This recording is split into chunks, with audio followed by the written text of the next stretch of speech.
العاقبة للمتقين ولا عدوان إلا على الظالمين،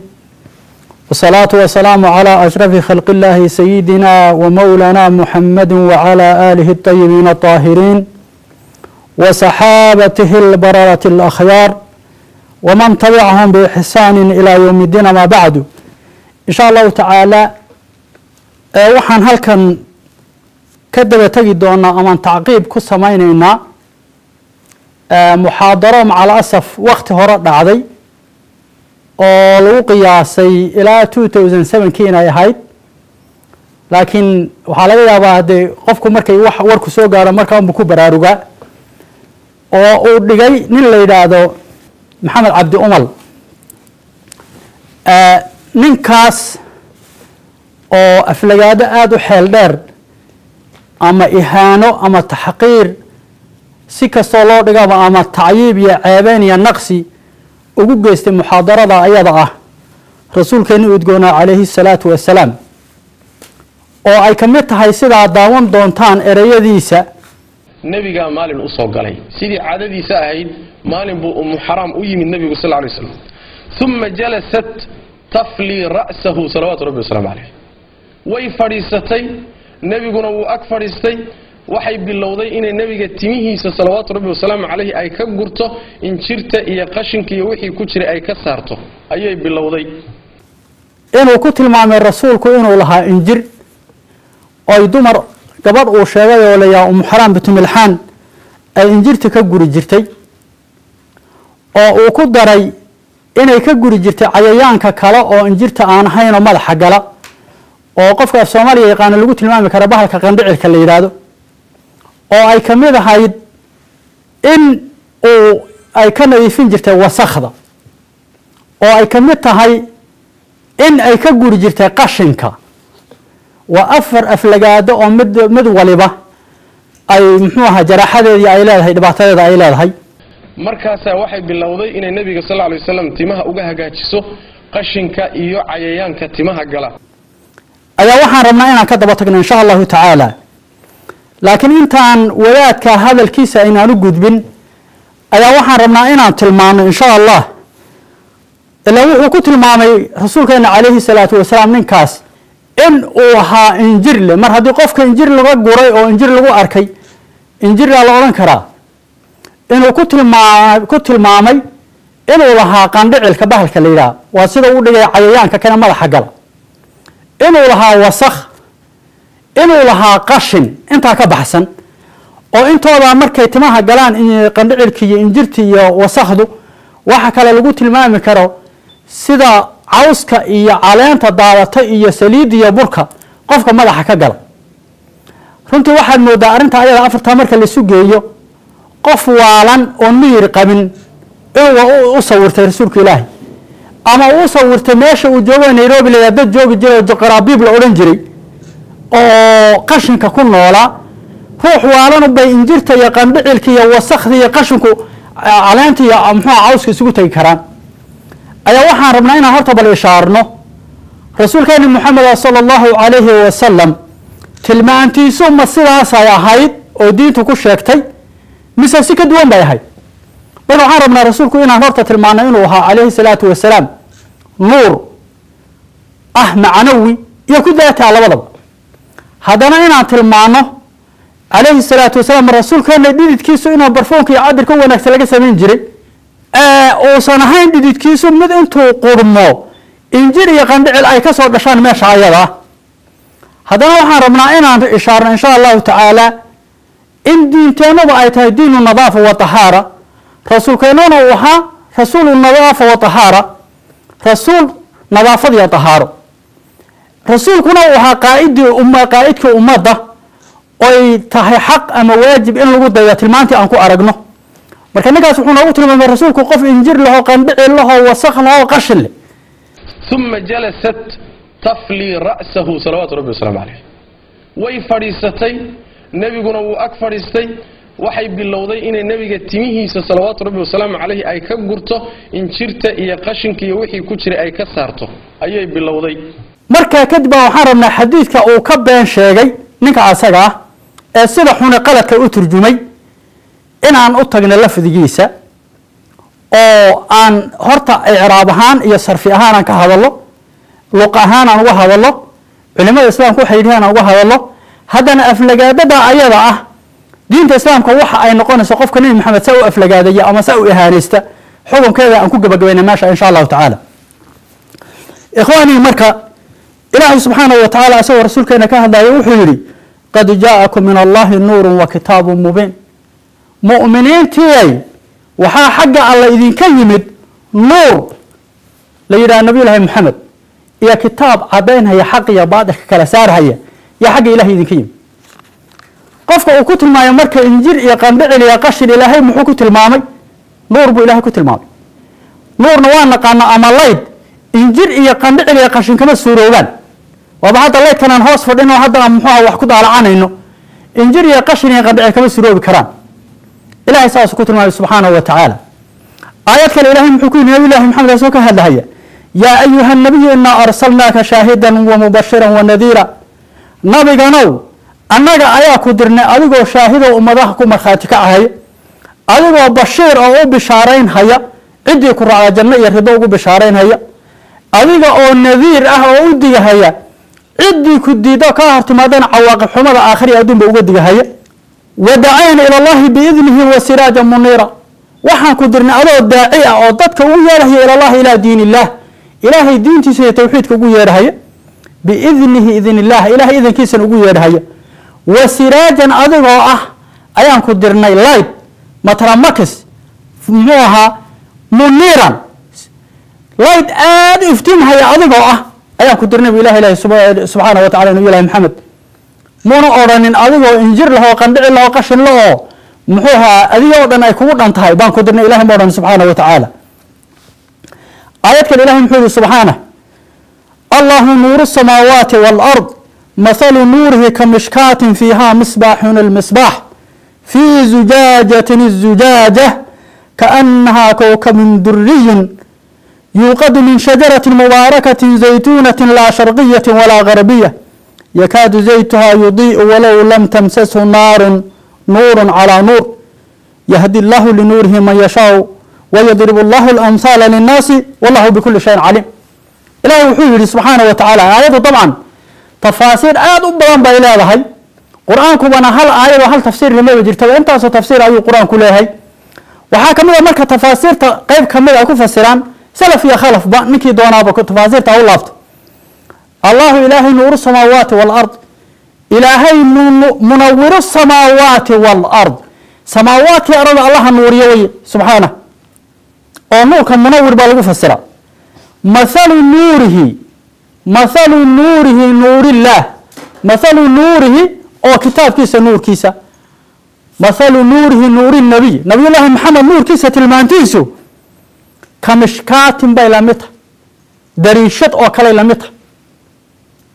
fiihaa dariishada misbaaxun uu yahay faanuus almisbaaxu faanuusku fii zujaajatin dhala uu ku jiro azujaajatu dhaladana kaanahaa kowkabun duriin waxaad moodaa in laga sameeyey xidig jawhar oo kalea in laga sameeyey yuuqadu la hurinhayo min shajaratin laga hurinhayo geed xaggi mubaarakatin min zayti shajaratin geed saliideed mubaarakatin oo la barakeeyey zaytuunatin oo zaytuuna laa sharqiyatin ma aha geedaas mid oo qoraxdu keliya oo muxuu ahaa loo bandhigay oo qoraxda muxuu ahaa aan harba aan aragoo qorax besa ku muxuuha ku nool oo ka shidaal qaadato qorax bes walaa garbiyatu qabow keliya ku nool waayo waxa xayawaanka ama geedaha dhirta waxay u baahan tahay qabowgana iyo hawadana inay qayb ka qaadato kuleylkana inay qayb ka qaadato haddii ayna qaybna ka qaadan labada dhinacba oo kuleyl bes ay noqoto saliideed ma fiicnaanayto haddii qabow bes noqotona ma fiicnaanayso laakiin inay hawadu muctadil tahay labada dhinac bay ka qaadato yakaadu waxay halis u tahay zaytuha geeda qabowgana qayb ka qaadato kuleylkana qayb ka qaadato saliideedu yudii inuu iskaba iftiimo inay saliideedu ayadoon mxuaha la miirin ama la soo saarin ayaduba inay iska iftiinto walow lam tamsasu naarun saliidda nooca u baxday dabayaan la taabsinin inay iska iftiinto iska hurto yay halis u tahay nuurun calaa nuur waa nuur oo calaa nuur la dul saaray yahdi llahu linuurihi ilaahay wuxuu ku hanuuniyaa nuurkiisa man yashaa ninkuu doono wayadribu llahu alamhaal ilaahay waa cadaynhayaa tusaalaha ama mahmaahda linaasi dadka wallahu bikuli shayin caliim aayadda dabcan saan sheegnay tafaasiir badan bay leedahay laakiin tafaasiir badana waxaa jirta salaf iyo khalafka ku fasiraan rasuulkeena calayhi salaatu wasalaam maxay ku fasireen waxay yidhahen wahada mathalun darabahu llahu linabiyihi sala allahu calayhi wasalam waa tusaale ilaahay uu yeelay nabigiisi maxamed aha uu yeelay kamaa fii bacdi tafaasiir sida tafaasiirta qaar sida ibnu jarir dayr uu warinhayo ibnu cabdiraxmaan bin abi xaatim uu warinhayo suyuuti uu warinhayo ibnu kathiir uu warinhayo tafaasiirta o dhan ba khalaf iyo salaf maxay yidhaheen mishkaatu mishkaadka la sheegi dariishadu sadruhu nabigeena xabudkiisa weeye sala allahu calayhi wasalam wazujaajatu dhaladuna qalbuhu qalbigiisa wey walmisbaaxu faanuuskuna fiihi fiigiisa annubuwatu nabanimadii baa ku jirta tawaqadu ama tatawaqadu way huraysaa nubuwadu min shajaratin geed xaggii mubaarakatin oo la barakeeyey wahiya shajaratu nubuwa nabanimada geedkeedi wey yakaadu wuxuu u dhow yahay nuuru muxamedin nabiyullaahi maxamed nuurkiisu sala allahu calayhi wasalam iyo wa amruhu nabi maxamed amarkiisu yatabayanu linnaas inuu dadkaba u cadaado walow lam yatakalam anahu nabiyun sala allahu calayh wasalam nabi maxamed ilaahay akhlaaqdu ku abuuray iyo ilaahay xilmigu ku abuuray iyo ilaahay deeqdu ku abuuray iyo ilaahay geesnimadu ku abuuray iyo caqligu ku abuuray asagoo rasuul baan ahay oo dhane dadkuba inay yidhahaan waa rasuul ayuu halis u ahaa yakaadu dalika zayd waxaa saliiddaasi aada ugu dhow yahay yudiicu inuu iftiimaba walow lam tamsasu naarun asagoon daba la taafinin saliidda u baxday kuleylkana qaybka geedkeedu ka qaatay qabowgana qayb asagoon daba lagu shiday inuu huro ayuu u dhow yahay ibn cumar waxaa laga wariyey fi hadihi aayadan qaala wuxuu yidhi almishkaatu jawfu muxamedin sala allahu calayhi wasalam faanuuska uu sheegay qur'aanku waa joofka nabiyullaahi muxamed calayhi salaatu wasalaam wazujaajatu qalbuh dhalada la sheegayna nabi maxamed qalbigiisa wey walmisbaaxu bahalka ku jira fatiiladiina annuuru aladii jacalahu allahu fiih waa nuurka ilaahay nabi maxamed uu yeelay dhexdiisa laa sharqiyatin walaa garbiya ma aha tu oo yuhuud loo nisbeeye sharqiye ah walaa garbiyatin tu oo galbeed loo nisbeeyey oo kristanana ma aha tawaqadu waa huraysaa min shajaratin bay ka huraysaa mubaarakatin oo la barakeeyey ibraahiima nabiyullaahi ibraahim shajaradiisa nubuwada saas ayuu ku fasiray taa waxaan uga jeednaa marka wuxuu ahaa rasuulkeenu nuur macnawi ah sida qur-aanku nuur macnawi u yahay waxaa kaloo noqon karaa nuur xisi ana xataa wax diidahaya ma jiraan sida nusuusta soo socotaa ee axaadiidu ay noo cadaynayaan وعن أبي إسحاق وحنا لقى وري قال وحولي سأل رجل من باويدي البراء بن عازب براء بن عازب أيو ويدي محيري أكان وجه رسول الله صلى الله عليه وسلم مثل السيف رسولك إلهي وجهيسو ما سيدا سيفتو قلوها افتينك سيدا سيفتو قالك مركا لقى ساريو افتينتو مو افتين مجري قال وحولي لا مايا سيفتو مايا افتين بل مثل القمر sida dayax oo kale iftiin jiray rasuulka wajigiisu Allahumma salli wa sallim wa barik marka laba sifo oo labaduba ay wanaag sheegayaan buu dayaxu kulansada istidaara dayaxu inta badan wax yar mooyin uu wareegsan yahay marka rasuulka wajigiisu sarxa iyo dhaadheer ma lahayne way wareegsana taas waa mid talabaad dayaxu sidoo iftiin wajigiisu uu iftiin jiray sida xadiis badan ay noo cadeynayaan yaani wuxuu jaabihi al-husn wal lam'an sida ibn Hajar al-Asqalani fi Fathul Bari uu ku soo naqlinhayo waxa laga yaabaa in loola jeedo حق قروحنا يا افتينك يضيع حكى كوها رسولك وجيس عليه الصلاة والسلام حديث البخاري ووري وحكو وري في المناقب إمام الترمذي جامع عيسى في المناقب بكو وري دار من المقدمة دي كتاب سنة كو وري إمام أحمد بن حنبل مسند كيس كو وري وعن جابر بن سمر وحلوى وري قال جابر وحولي رأيت رسول الله بن أركي صلى الله عليه وسلم رسولك إلهي بن أركي في ليلة إضحيان هبين آدو افتيم يسوع أفر يطوان يا رسولك إلهي أركبون وعليه حلة حمراء اسكجو جدودا لبس جدودنا أسوق فجعلت وحان قد قليب أنظر إليه وإلى القمر مرنا ضيع حانفيرنها يا افتين كيس أفر يطمك مرنا نبي الله محمد افتين كيس أنفيرنها يا فلهو عندي أحسن من القمر والله نبي محمد يلا قرح بدنا يلا افتين بدنا ضيع أفر يطمن جاب افتين انت لك افتين له نبي محمد يلا افتين بدنا تلميذ وريي وحنا حديث حسن وغريبة غريب نوض وحلاقي حديث كسوة غريبة حتى إنه نقض حسن أو صحيح نقضه حاكم هو وري مستدر جيسا ونا صحيح يالي إمام ذهبنا وقوة فقولي بحديث كاسنه صحيح هذا حديث جابر بن سمرة كنت المام هيو ضيح يا النبي الله محمد إنه ضيح محمد محمد كيفتين بنا دمع ونور حسئة والله تعالى كرمك عساق أبو شيخ نك اللي أنا في أخلاق النبي بكوري صلى الله عليه وسلم طورا دمراننا معجم كيس كبير كوري حديث وحال شيء كل سنة كيس الواقع للي يا أشعث بن محوها سوار أي كجرة أو حافظك كتاب كيس تهذيب وتقريب كلا يرى وعنه ضعيف لكن حديثك وحى صحيح يا البخاري يا الترمذي محايا لي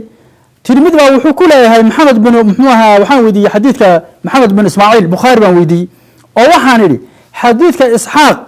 وبراء بن عازب كوري مياه صحيحة من حديثك جابر بن سمر وكوري كيابا صحيحة لبدا حديث بقى صحيح بن البخاري marka xadiidku saas ayuu saxiix ku yahay oo yahay waxaan la faragelin karin Ahmad bin Hanbal waxa uu sugnaaday iyo muxuu ibn Sa'd iyo ibn Hibban ana bi Hurairah waxa ka wariyay radiyallahu ta'ala an qaaluu ma ra'aytu ma arak shay'an shay ahsana ka wanaag badan ama ka qurux badan min rasuulillahi sallallahu alayhi wa sallam rasuulka ilaahay wax ka wanaag badan oo ka qurux badan ma arag ka anna ash-shamsa tajri fi wajh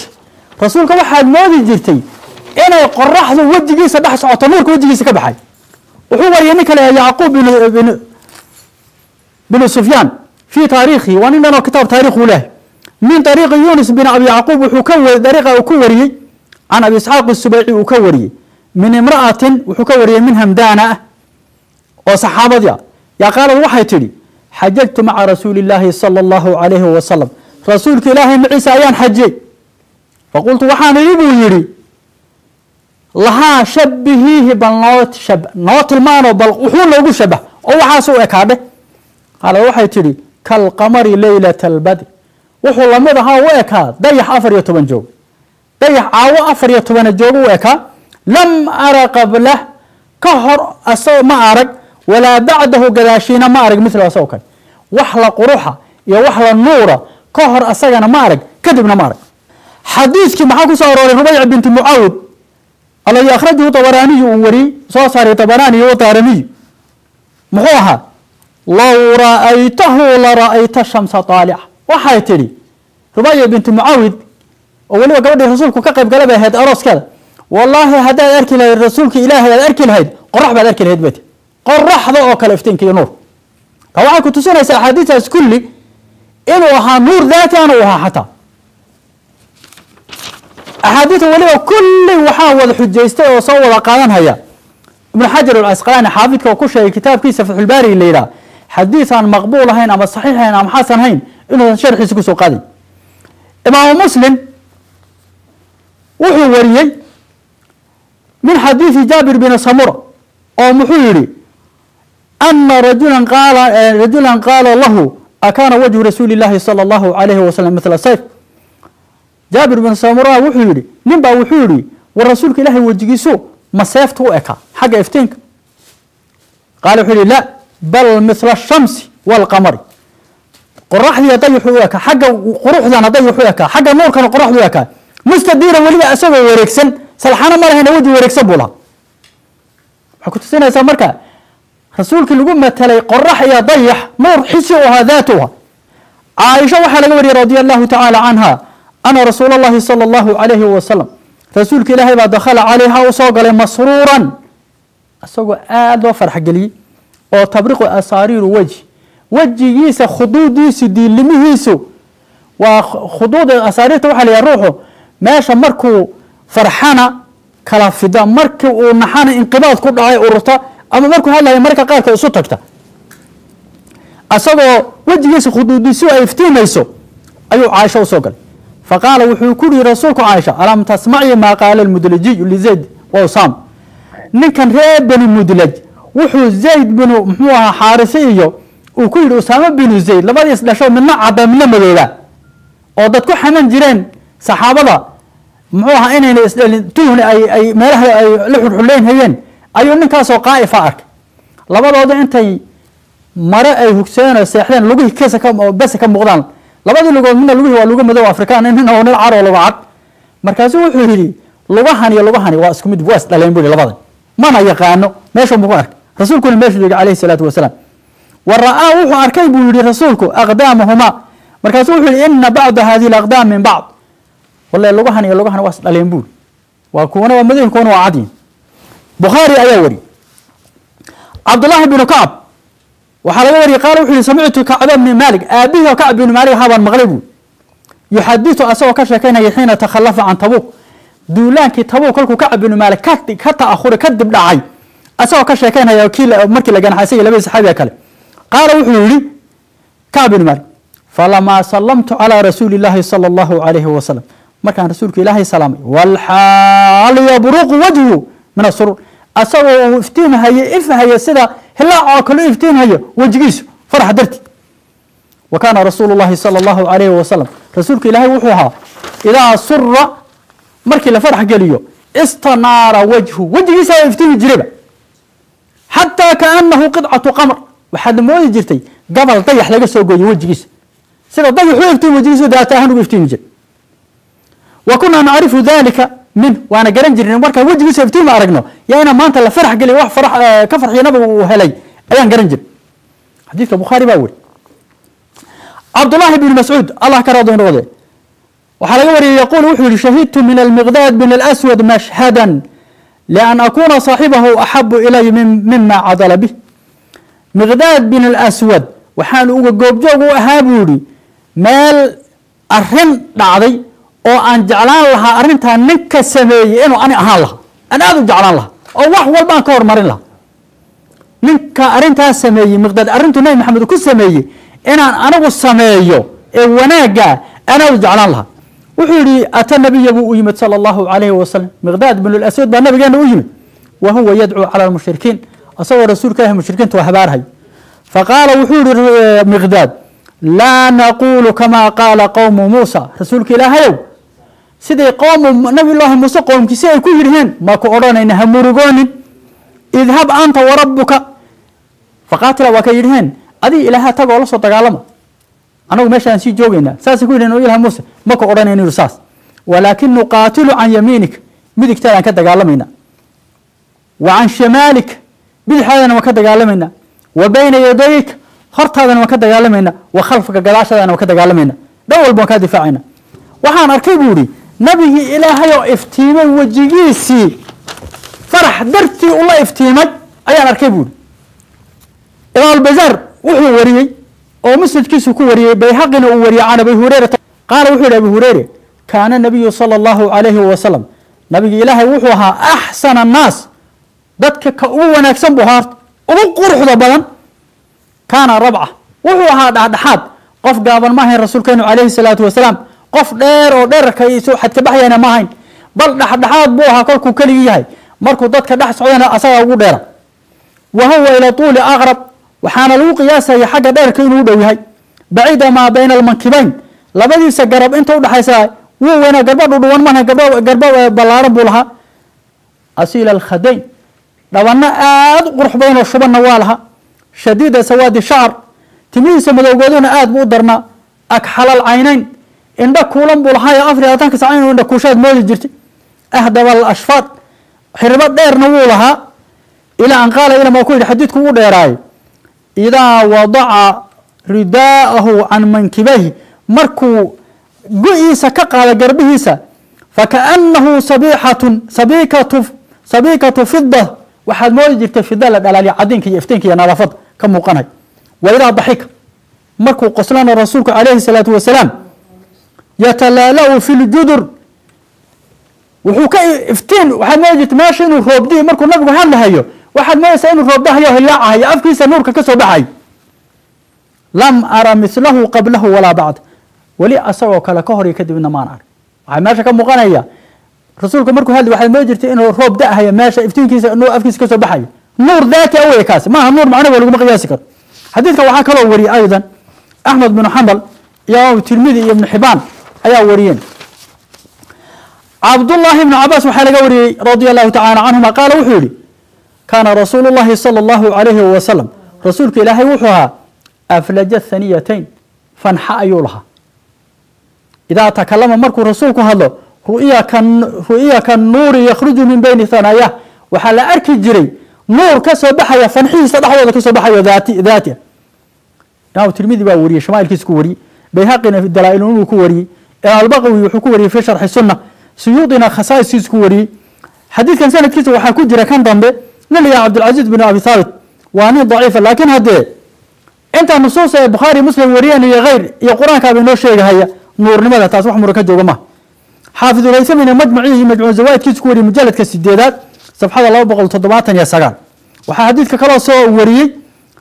daarami ayaa muqadamadiisa asaguna ku wariyey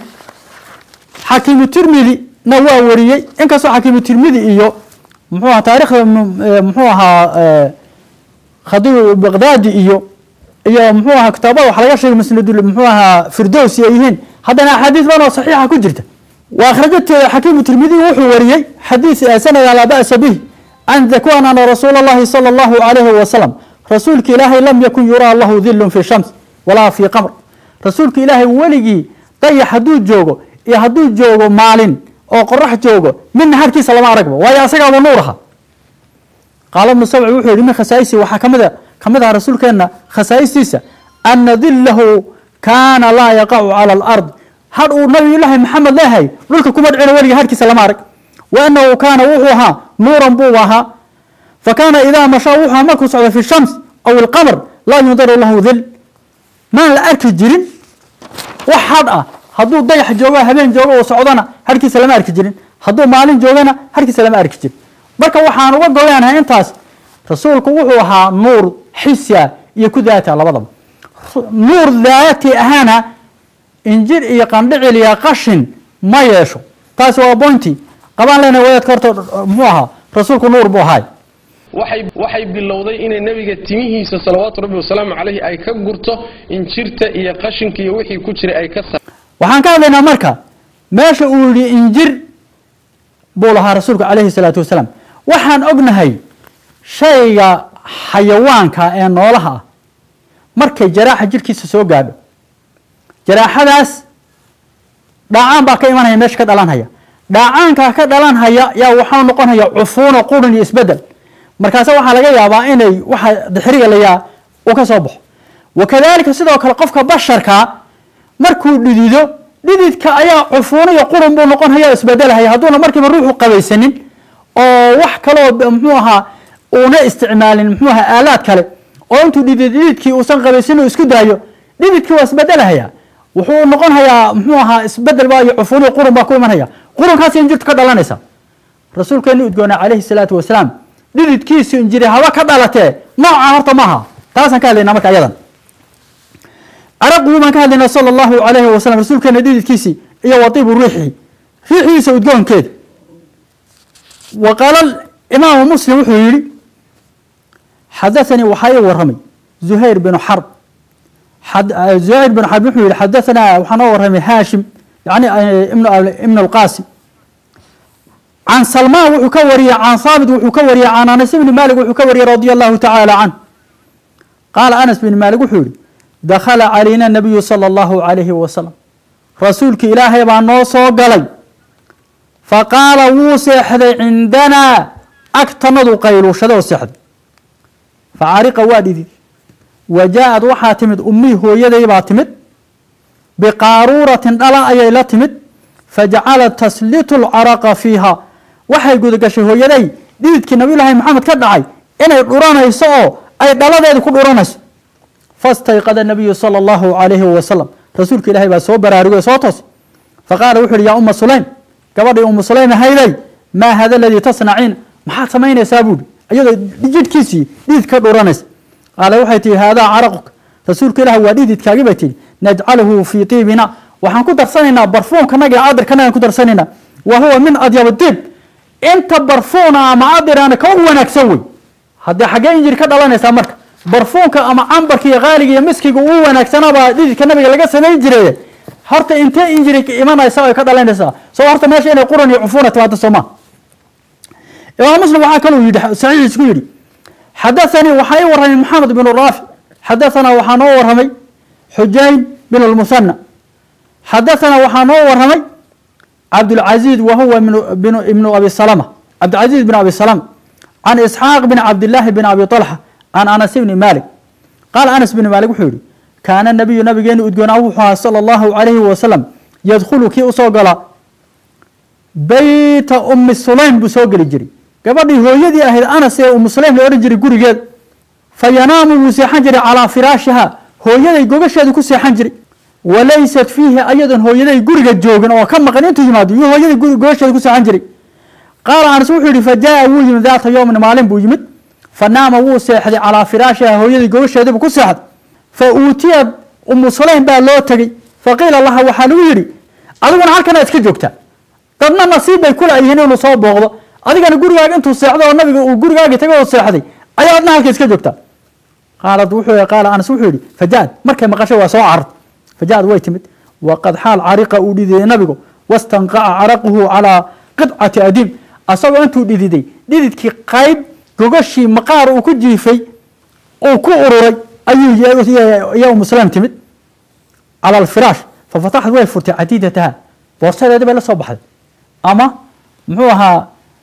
sanduuqeedii ay wax ku kaydsan jirtay ayaa catiidada waa shay wax lagu kaysado waxyaalaha qaaliga lagu kaydiyo ee la soo baxday fajacala waxay guud gashay tunashifu dhalika al-araq fatu'asiruhu fi qawarirha waxay guud gashay hooyada inta dhidigi soo urursay inay dhaladeed ku dhuranayso fafaza'a nabiy sallallahu alayhi wasallam nabiga oo jifiga soo boodi oo baraarugay ama argagaxay faqala wuxuu ma tasnaan ya أم سليم maxaa sameyn buuri faqala waxay tiri ya rasuul allah waxaan u rajaynaynaa abati dhididkaaga barakadiisan caruurtanada u siyaan u rajaynaynaa oo aanu qaadanayna qaala wuxuu yiri asabti wad asibti rawahu muslim xadiiska weey wadaadkuna wuxuu yiri muxuu ahaa injir baa laga guri jiray hadee injirta xalay ka dhalanayso horta soo inuu meeshii quran u yimaado dhididku ura soo ma horta waxay bilowday inay nabiga timihiisa salawaatu rabbi wasalaam alayhi waxay bilowday inay nabiga timihiisa salawaatu rabbi wasalaam alayhi ay ka gurto imaam muslim wuxuu yiri sahih isku yiri hadathana abu bakr bin abi shayba ya noo waramay hadathana afan bin muslim hadathana abu hayb hadathana abu ayyub ana bi quraba an anas ibn malik wuxuu ka wariyay an ummi salamata an ummi sulaym wuxuu ka wariyay anasna أن النبي الله صلى الله عليه وسلم كان وحها يأتيها أم سليم كي يماد فيقيل وسيحنجر عندها أكتاد فتبسد له وحي جوجل جرتي ندع عن جوجل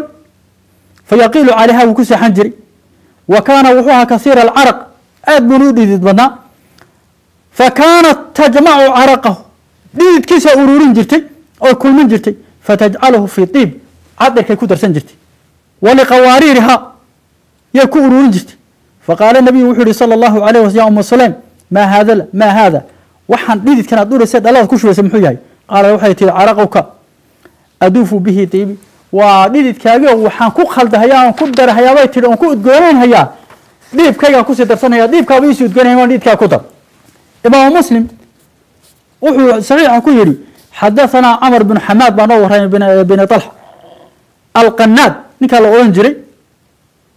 oo muxuu qanaadka nisbada sonkor bugadi jiray muxuu sameyn jiray qaal wuxuu hadathana asbaad baan oo waramay wa huwa min an-nasr weeyaan al-hamdani an samaag wuxuu noo waramay an jabir ibn samura qaal jabir ibn samura wuxuu yiri sallaytu ma'a rasuulillahi baan tukaday sallallahu alayhi wa sallam salaat al-ula salaada dhuhur baan rasuulkeena la tukaday thumma kharaja rasuulku waa baxay ila ahlihi ehelkiisa xaafadiisi baa aaday wa kharajtu ma'ahu wa la baxay ana waa raacay فاستقبله ولدان عرور باسوقا بشيء فجعل النبي وحو قد قلي يمسح خدي أحدهم واحدا مدو والبلبضة طبعا عيالك إنه مسحها قال وحولي وأما أنا أنيقا فمسح خدي لبضة طبعا بو إيه مسح رسول قال وحولي فوجدت وان هلي ليده كعنتي ودبناضي إيقا مسحي بردا قبو وان كهلي أو ريحا كأنما أخرجها من جونة عطار أذوق عاد مودد نن عبر قراءة بورصدو عبر كوكو جري كورو جري إلا قصة صاري عاد مودد أذوق كسب بحيك عنديس هذا حقابي إنجري هرت إيمان يسا إلا إنجرت مال قرنا محوها يكاد على تأيي قنبعك أيام وحدثني زهير بن حرب أي ورمي واللفظ له لفظ أنا أسأل أسكالي حدثنا هاشم بن ورمي يعني ابن القاسم يعني ورمي حدثنا سليمان وهو من المغيرة وهي عن ثابت البناني qaala anasu wuxuu yihi maa shamimtu ma urinin ama ma ursanin cambaran geedka udgoona cambarka la yidhaha qadu weligay walaa miskan iyo miski walaa shay-an shay adyabo ka udgoon badan min riixi rasuuli illaahi sala allahu calayhi wasalam rasuulka ilaahay riixdiisa uduggeedi walaa masistu ma taabanin shay-an qadu weligay diibaajan xariirta adiga diibaad kaliya walaa xariiran xariir caadiya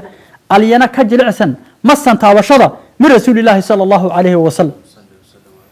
waqaala alimaam muslim waxaa kale uu yidhi waxadathanii axmed binu saciid baa ii warramay binu sakhr addaaramiyu xadaثanaa xabaan baa noo warramay xadaثanaa xamaad xadaثanaa haabit can anas wuxuu nooga warramay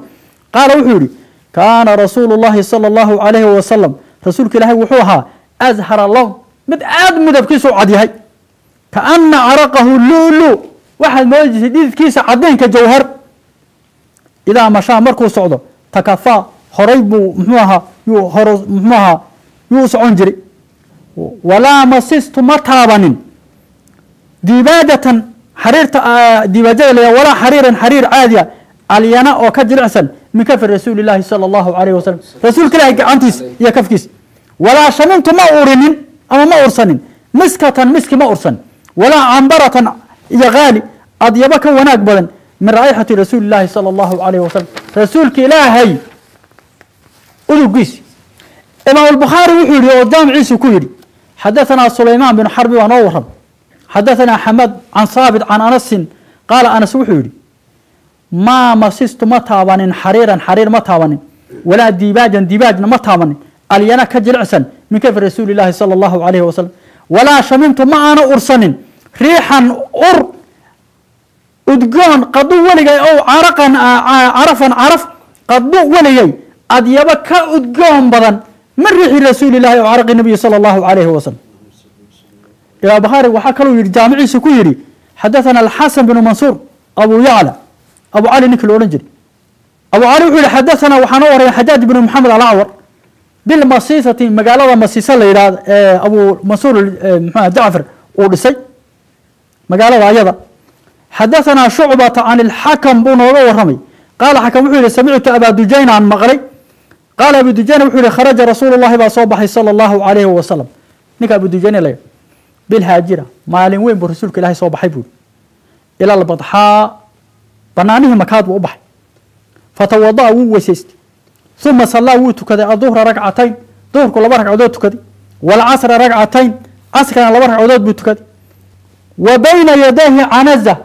kolkuu tukan hayaana hortiisa waxaa ahayd ul taki usha takida soomaalida hore odhan jirta uma qaala wuxuu yihi shucba wazaada wuxuu ziyaadiyey fiihi cawn can abiihi abi juxayfa wuxuu ka ziyaadiyey qaala wuxuu yihi kaana wuxuu ahaa yamuru min waraa'ihaa almar'atu usha nabigu uu ku tukanhayo xaggeeda u tukanhayo ee uu ka dhigtay sutrada gadaasheeda haweenkaa marahay wa qaama naasu dadkii baa kaceen kolkuu rasuulku tukaday fajacaluu dadkii waxay gudagaleen oo bilaabeen ya'khuduuna yadahi inay labadiisa gacmood ay qaban hayaan rasuulka intay rasuulka labadiisa gacmood qabteen iyo wejigooda ruux waliba wejigiisa marin haya oo barakaysan haya qaala wuxuu yidhi ninka abu juxayne layaa fa akhadtu waan qabtay biyadihi nabiga gacantiisaan qabtay fa wadactuhumaa labadii gacmood baan dejiyey calaa wajhi wejigaygaan saaray rasuulka labadiisa gacmood fa idan hiya abradu min athalj qabowga gacanta rasuulku barafka waa ka qaboobay wa adyabu min raa'ixatan min almiski miskiga waxa la ursado u udgoonna gacantiisa waa ka udgoonay wa qaalat caaishatu waxay tidhi kaana caraquhu sala allahu calayhi wasalam wuxuu ahaa rasuulka caradhididkiisu fii wajhihi wejigiisa mitla aljumaan sida jawharta jumaanka layaa ayuu wejigiisa dhididkiisa u caddaa adyaba min almiski aladfar miskiga weliba nooca asfarka layaa ugu udgoon asaga ka udgoona abu nucaym yaa xadiidka wey wuxuu wariyey abu yacla ninka la yidhaahdo almuusili kitaabkiisa musnadka uu ku wariyey walbazaar uu wariyey waa abu nucaym uu wariyey sanad saxiixana uu ku wariyey sida ibnu xajar ku sheegay sanadka asaga can anasin uu ka wariyey kaana rasuulu llahi wuxuu ahaa sala allahu calayhi wasalam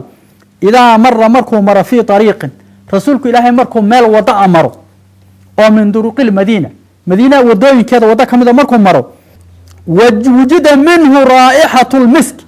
urta miskiga la yidhaaho oo kale sida miskiga uduga ah ayaa wadada ayadaa laga heli jiray فيقال وحل أورنجري مر رسول الله صلى الله عليه وسلم من هذا الطريق وضعنا أدق جاد الله رسولك حال مري أما رسولك ما لمهن مري وضعنا أيه أدقك كبحايا أيه الأورنجري انتهى إنجري إيمانا يسامرك يا قندع اليو قشن يا عيان أضونك حقيقي سوبرهايا وصوصاري دارين منك يا بيهاق وصوصر أبو نعيم عن جابر بن عبد الله رضي الله تعالى عنهما قال وحيد كان وحاها في رسول الله صلى الله عليه وسلم خصال رسولك الله خسلوين أمتك اللي لقيه بالغيه الجري معك مدها لم يمر في طريق ولي رسولك ودم مر وفيتبعه أحد إلا عرف أنه قد سلكه من طيب عرقي وحو جرنجري وددا أذب كسو بحيا كفك كسو بحيا رسولك الله مري وجرنجري وضع أيضا ابن سعد نكل يا كتاب كدمها طبقات كله وحو صوصاري أبو نعيم وصوصاري عن أنس بن مالك وكسو صاري كسو وكوري قال أنس وحوري كنا نعرف رسول الله صلى الله عليه وسلم إذا أقبل بذيب الريح قلت الرسول كنا سوى قابلة سوى صعوده الله رسول كما نسوى هي أورنجري معاكو جرنجري أذبك نسوى قوان هي دنكو كيمان هي نسوى قوان هي أيامكو جرنجري دارمي وحو وري سنة كيسكو وري عن إبراهيم النخعي وكوري قال وحوري إبراهيم النخعي كان رسول الله صلى الله عليه وسلم يعرف بالليل بطيب الريح هبينك كوكا تايل ما انت وبالاركي انه رسولك ماشى مر سو صعد وحلو جرنجري ودق يا كفك في ودون كسو بخايا ماشي يلا رجع ورسولك وانا سو ودق فيري خضير البغدادي وحو وري تاريخ سكوري من عساكر وري ابو نعيم وري ديلمن وري من طريقين يكون وري لبا طريق لبا سند عن محمد بن اسماعيل البخاري ناي كوريين البخاري حدثنا وحنا ورحمه عامر بن محمد بن جعفر حدثنا أبو عبيدة معمر بن المثنى حدثنا هشام بن عروة عن أبيه عروة عن عائشة أم المؤمنين قال عائشة وحيتك كنت وحنها أنا عائشة قاعدة متفردة أغزل حالا سمين هيو محوها فرشحنكي دبركو سمين جرين أنا سمين هيو والنبي إلهينا صلى الله عليه وسلم يخصف نعله كبيس تلن هيتي كبتيس تلن فجعل وحو قد قلي جبينه نبي قد بنكيسي يعرق إنه ديد هي وجعل عرقه ديد كنا وحو قد قلي يتولد نورا ديد كنا ولا نور بسبب دلبا أو ما يفتهم هي عادي فبهيت مركز يعني وريري بيت أنا أرجع فقال وحو ما لك بهيت معك قد عيبوري ولا أرجع قلت وحنا ليه تري جعل جبينك يعرق رسولك الله ودمان كاغ وحو غدا غلي انو ديديد هي يتولد النور ديديد كينا نور بسو بدله عادي هذوك ولو راك هذوك اركل هذا تري ابو كبير الهذلي لعلم انك احق من شعره حين يقول بشعره نينك هره او رسولك تلمامي هذو ما انت جوغي لها اوغان لها وغران لها باي تري ان شعركيس غبيغيس انك ugu xaqleen oo adigaya oo nagaas muxuu ومبرأ من كل غبر حيضة وفساد مرضعة وداء مغيلي وإذا نظرت إلى أسرة وجهه برقت بروق العارض المتهلل وحولي ومبرأ بال أبوري أستقول لك بريالي من كل غبر حيضة حيض بقيدي أو هذا رسولك عليه الصلاة والسلام هو يدي dhiiggii asaga ahaa ee markii uu calooshiisa uu galay ee qaadi dhiig ka dambe oo mayn arag marka baqiya xiido dambe oo hooyadii dhiig dambe ay aragta mar min qabri xiidati min baqiyati xiidatin xayd dambaba waa laga bariyay hooyada macnaha aragto wa fasaad murdi'a fasaad keena waa laga bariyeelayo murdicooyinkiisu midda kale iyo ka darneed wadaa mughayili waxa jee wax la yiraahdo al-mughyil waxa daa al-mughyil kala isticmaalaa sida axaadiitu qaar ay sheegaan markii islaantu ayada oo ilmaha nuujinaysa oo odageedan isticmaalahay yaa ilmaha muqyil la oranaya oo ma baqnuug miya wax Soomaalida hebel ilmaha baqnuug ba ku dhacay ee rasuulkeena kaleey salaatu wasalaam asagoo laba bilood jooga ama intaasoo bilood jooga si la soo khilaafsan yahay caloosheeda ku jira ama caloosheeda soo ku jira yaa abi Abdullah waafad خلاص marka baqiyatul hid waa laga bariyeelay oo hatta hooyada caloosheeda dhiig aad ku gashay dhiig aan hayn oo damba kuma dhicin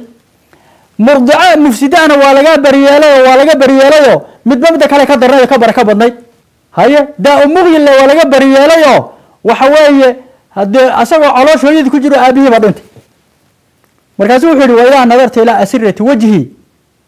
markaad wejigiisa asiradiisa khuduudiisa wejigiisa aad fiiriso dariiqad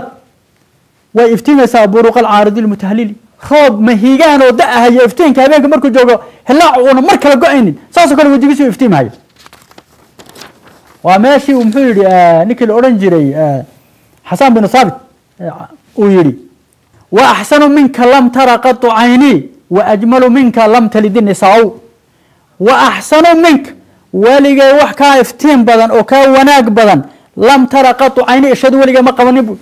wa ajmalu minka wax kaa qurux badanna lam talid nisaau weligoo dumar qof dumari mid kaa qurux badan mayna dhalin khuliqta mubara'an min kulli cayb waxaa lagu abuuray adoo lagaa bari yeelay min kulli cayb kaannaka qad khuliqta kamaa tashaau waxaad moodaa sida aad rabtay in lagu abuuray markay caaisha shicirkaa ay tirisay yaa waxay tihi fawadaca rasuulu llahi sala allahu calayhi wasalam rasuulka ilaahay wuu dejiyey maa kaana biyadihi wuxuu gacanta ku haya kabaha ku talanhayay ayuu dhulka dhigay wa qaama wuu kacay ilay anuu xaggayga usoo kacay faqabala maa bayna caynaya labada indhood dhexdooda iga dhunkaday wa qaala wuxuu yihi jazaaki allaahu yaa caaishatu khayra ilaahay khayr ha kugu abaalmarya caaishoy famaa adkuru anii surirtuka suruurii bikalaamik ma u malayn hayuu yidhi faraxa aan ku farxay hadalkaaga kula mida in la arkayo qaala abu cali wuxuu yidhi saalix binu moxamed loolan jeeda baqdaadiyo laa aclamu ma ogi buu yihi xadiidka sanadkiisa marka lagu laabto ana abaa cubaydata xadata inuu waramay can hishaam bin curwa shay-an laakiin qaala wuxuu yihi laakin alxadiidu xasanu cindii xiina saara mukhrijuhu maxamed bn ismaaciil albukhaari mar hadduu ninka soo saaray maxamed bin ismaaciil yahay bukhaari yahay xadiidku waa xasan bu yihi agteeda waa fiican yahay wuxuu soo saaray abu yacla ninka la yihahdo tabaraani fi lawsat ku soo saaray ibnu casaakir taariikhdiisa can abi hurayra qaala wuxuu yihi jaaa rajulu nin baa yimid ila nabiyi sala allahu calayhi wasalam nin baa rasuulkeena udgoonaa u yimid faqala wuxu uhi ya rasuula allah rasuulka ilaahayow inii zawajtu ibnatii gabadhaydii baa nin u guuriyey wa uxibu waxaan jeclahay an tuciinanii inaad ii kaalmaysana aad baan u jeclaan lahaa qaala wuxuu yihi maa cindii shay-un rasuulka ilaahay waxba hadda ma hayo walaakin i'tinii ikeen biqaaruuratin waasicati lfam raas muxuuha dhala af weyn ikeen buud iyo wacuudati shajar iyo geed muxuu ahaa laantii laan geedihiyo iyo dhala af weyn ikeen buud faataahu waa u keenay bihimaa labadiiba u keenay rasuulka fajacala nabigu wuxuu gudagelay sala allahu calayhi wasalam yaslitu alcaraq min diraacih rasuulku labadiisa dhudhun dhididkii inuu uga tirtirahayo ayuu gudagalay xataa imtala'at ilqaaruura ilaamay dhaladii ka buxsantay siduu ugu tirtirahayay dhididkii ugu tirtirahayay iyo dhaladii buxsantay qaala wuxuu yidhi fakhudhaa qaado dhididkan qaado wa mur ibnata gabadhaada waxaad fartaa an takmisa haadihi fi lqaaruura inay geliso geedkan inay dhalada geliso oo watadiiba bihi ay ku dhiibsato amar buud fakaanad waxay daata dayabad markay dhiibsato bihi yashamu kay uryaan ahlulmadiinati raa'ixata dalika dib kolkay gabadhaas intay geedkii qaada dhaladii dhiidka nabiga ku jiray ay geliso ay marsato reer madiine oo dhan baa dareemi jiray geeska gees magaalo oo dhan madiinaad yaa urin jirtay udgoonka fasamo waxay ku magacaabeen baytalmutayabiin kuwii mutayamiinta la udgiyey gurigii gabadha ay ku arskasho baytalmutayamin loo bixiyeen haye nina wuxuu leeyahay waxay bilowday inay nabiga timihiisa salawaatu rabbi wasalaamu calayhi ay ka gurto injir buu lahaa xagee injirta soo horta inuu dhiidku qurmasoo kama horeysaba imaam albazaar wuxuu wariyey can mucaad binu jabal uu ka wariyey qaala wuxuu yihi kuntu waxaan ahaa mucaad baa odhanhaya asiiru maca rasuuli illaahi sala allahu calayhi wasalam rasuulka ilahi baa maalin la socday faqaala wuxuu yihi udnu minii mucaadow iisoo dhowow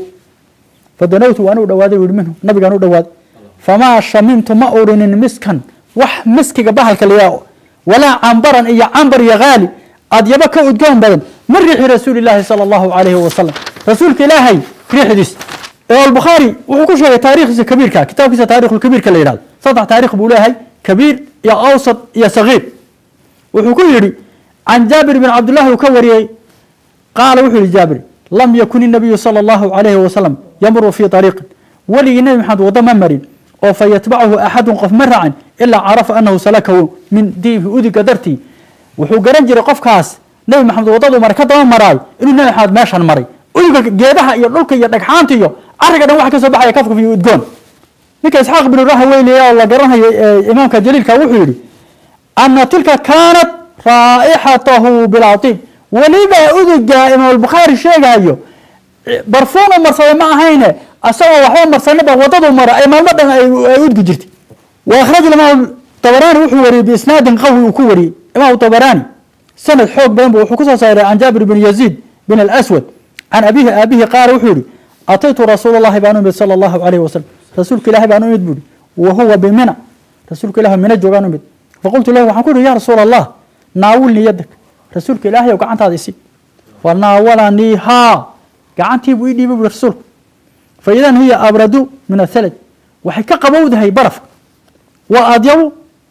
ريحا من المسك مسك قباها الكليرانا ويكأد قونيت عند رسولك عليه الصلاة والسلام حديث وائل بن حجر أو عند طبراني بيهقيها محوها لقد كنت وائل بن حجر وحولي لقد كنت وحانها أصافحه كي سلامة أو قعنت صار رسول الله صلى الله عليه وسلم أو يمس جلدي جلده أما مقار كي جلكي سيستعمل جري فأتعرفه بعد في يدي وحان قرن جري ما أنت حدو جلكي ستارت أما قعنت صاري مرضى مار أدقون كهمين كورن جري أن أنت تكون عنوان جري قعنت ورن جري برفون كان حقيب كاسر عمان وأنه لا أضيب رائحة من المسك وأنا كأدقون النبي قعنتيس عليه الصلاة والسلام مسك يباهك ليلة وحكى له وائل بن حجر كليلة أيا قال وحوري قال أهلي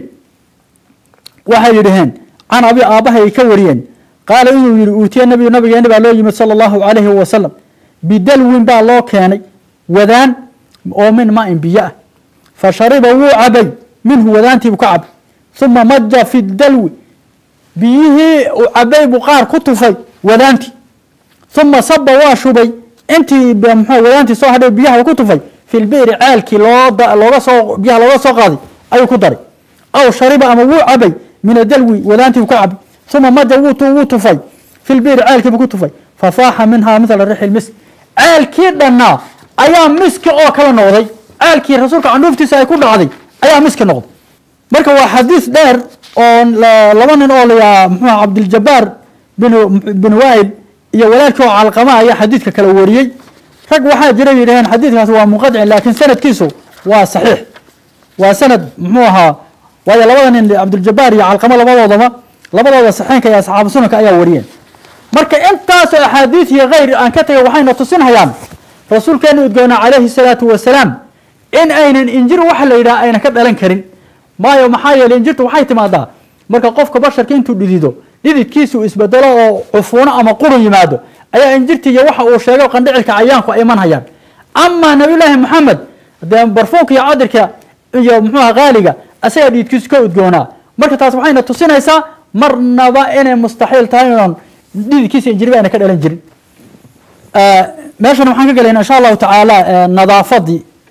وحلا يرادو دين الإسلام هو دين النظافة والطهارة رسول كان يقولنا عليه الصلاة والسلام ورسول النظافة والطهارة أسقنا بحاجة لي إله سبحانه وتعالى القرآن كيسو حكوله إن الله يحب التوابين ويحب المتطهرين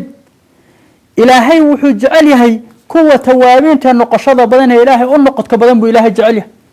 كوة متطهرين تستهران وجعلها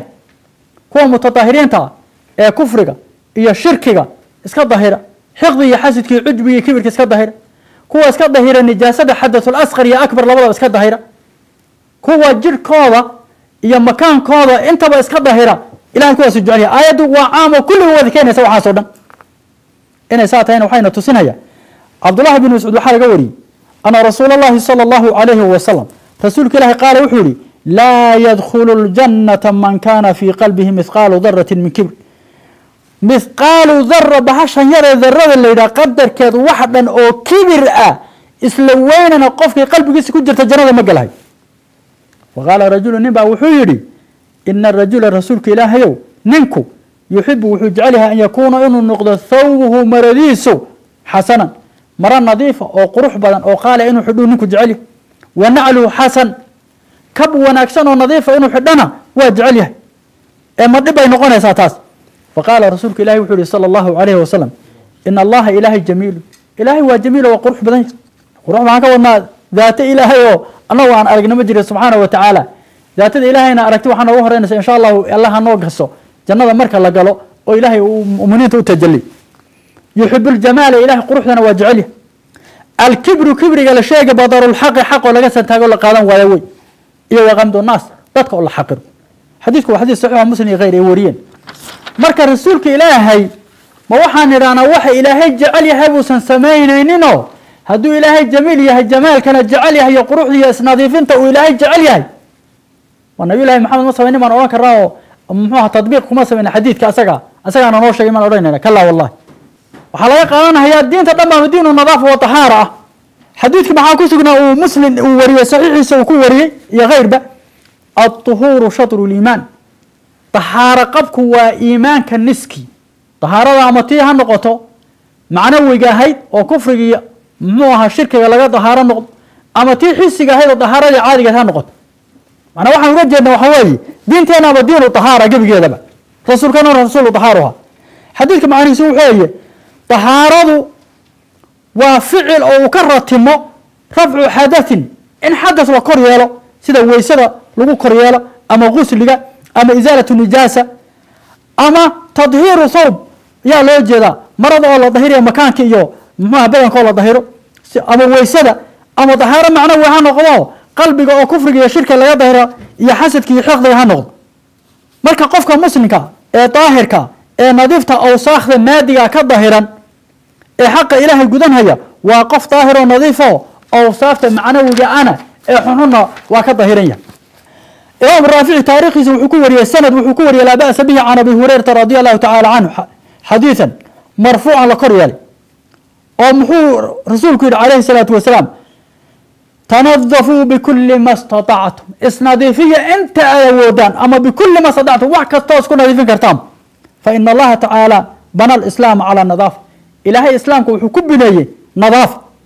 ولن يدخل الجنة إلا كل نظيف جنة أنا قف نظيف ومن قفك لما قال هاي نقل يا صالح بن أبي الحسان وحال يوري قال وحي سمعت سعيد بن المصيب حديث مرسلة سعيد بن المصيب والله المغلب يقول إن الله طيب يحب الطيب إلهي ارتوى طيب ونكسن يهي طيب كوحة وقفك ونكسن واجعله نظيف يحب النظافة إلهي هو نظيف نظافتنا واجعله كريم يحب الكرم إلهي هو كريم وديق بدنه ديقنا واجعله جواد يحب الجود إلهي هو ديق بدنه ديقنا واجعله